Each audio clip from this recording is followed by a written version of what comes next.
Hello അസ്സലാമു അലൈക്കും. ഇന്ന് നമ്മൾ ഉണ്ടാക്കാൻ പോകുന്നത് ചിക്കൻ പൊട്ടിത്തെറിച്ചാണ് കേട്ടോ. എല്ലാവർക്കും അറിയാമല്ലോ അല്ലേ.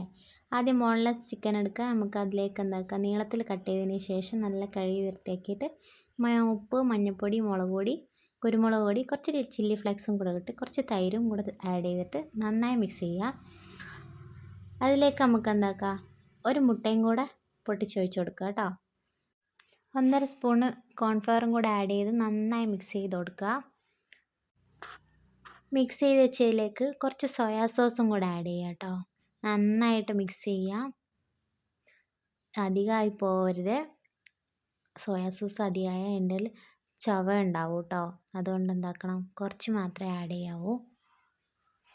നന്നായി മിക്സ് ചെയ്തതിന് ശേഷം എന്താക്കുക, നമുക്ക് സമൂസ ഷീറ്റില്ലേ, അതിങ്ങനെ കട്ട് ചെയ്തെടുക്കുക. അതിങ്ങനെ നൂല് പോലെ കട്ട് ചെയ്തെടുത്തതിന് ശേഷം ഇത് നമുക്ക് ഓരോ ചിക്കൻ പീസ് അതിലേക്ക് കോട്ട് ചെയ്തിട്ട് നന്നായി ഉരുട്ടിയെടുക്കുക. പിന്നെ നമുക്ക് എന്താക്കാം, എണ്ണയിലേക്ക് ഫ്രൈ ചെയ്തെടുക്കാം കേട്ടോ. ചിക്കൻ വേവിക്കാത്തത് കൊണ്ട് ഒന്ന് ഡീപ്പ് ഫ്രൈ ചെയ്യണം. നന്നായി ഫ്രൈ ചെയ്തതിന് ശേഷം എന്താക്കുക, തീ കൂട്ടി വെക്കരുത്, കുറച്ച് വെച്ചിട്ട് എന്താക്കുക, നന്നായി ഫ്രൈ ചെയ്തെടുക്കുക. അപ്പോൾ അടിപൊളി ടേസ്റ്റുള്ളതാണ് ചിക്കൻ പൊട്ടിച്ചത്. എല്ലാവരും ട്രൈ ചെയ്ത് നോക്കുക കേട്ടോ. Okay, by.